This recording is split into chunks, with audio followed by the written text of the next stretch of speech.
আসসালামু আলাইকুম। সকাল থেকেই আজকে অনেক বাতাস, যদিও ঘূর্ণিঝড় রেমালের আঘাত আনার কথা হচ্ছে আজকে সন্ধ্যা 7টার পর থেকে।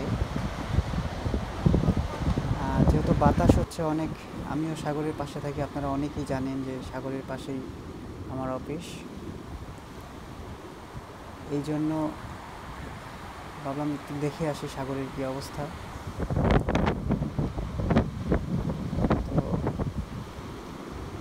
সকাল থেকে অনেক বাতাস, আর এখন একটু বৃষ্টিও হচ্ছে হালকা পাতলা। তো দেখি কী অবস্থা।